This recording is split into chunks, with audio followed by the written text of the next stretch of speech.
खुशबू खुशबू।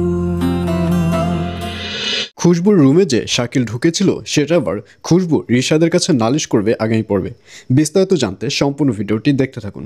আসসালামু আলাইকুম প্রিয় দর্শক, সবার কি অবস্থা? হাজির হয়ে গেলাম দীপ্ত টিভি নিবেদিত খুশবু নাটকের ৭৫তম পর্বে কী সব ঘটতে চলছে তার অগ্রিম খবর নিয়ে।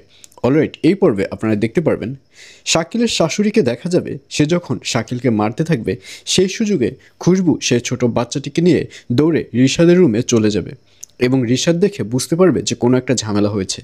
তখন রিশাদ খুশবুকে জিজ্ঞাসা করবে যে কি হয়েছে, কিন্তু প্রথম দিকে খুশবু বলতে চাইবে না এবং যখন রিশাদ জোর করবে তখন খুশবু সব কিছু খুলে বলবে যে শাকিল তার রুমে ঢুকেছে তাকে দেখবার জন্য। আর এই কথা শুনে রিশাদও অনেক বেশি রেগে যাবে। রিশাদ বলবে এত বড় বড় স্পর্ধা কীভাবে হয়, আমি এখনই শাকিলকে জিজ্ঞাসা করব।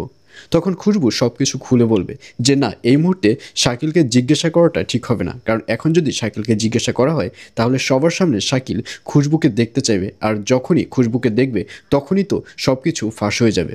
আর এজন্যই খুশবু রিকোয়েস্ট করবে রিশাদ যেন শাকিলকে কোনো কিছু না জানায়।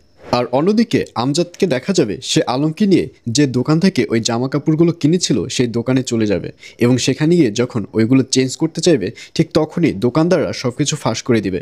দোকানদাররা বলবে কী ব্যাপার, ভাবিকে নিয়ে তো এই সাইজেরই ড্রেস আপ নিয়েছেন, এখন আবার কেন চেঞ্জ করবেন? আর এই কথা শুনে আলম বলবে ভাবি ভাবি মানে কি?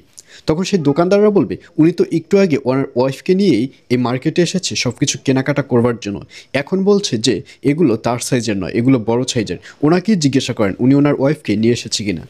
আর এই কথা শুনে আমজাদকে হা করে তাকিয়ে থাকতে দেখা যাবে এবং পরিশেষে সব ফাঁস হয়ে যাবে যে আমজাদ বিবাহিত এবং ওগুলো সেতুর জন্য নয়, আমজাদ ওগুলো নিজের ওয়াইফের জন্য কিনেছে। আর এছাড়াও থাকবে আরও আশ্চর্য সকল ঘটনা। সুতরাং সবাইকে খুশবু নাটকের ৭৫তম পর্ব দেখার আমন্ত্রণ রইল।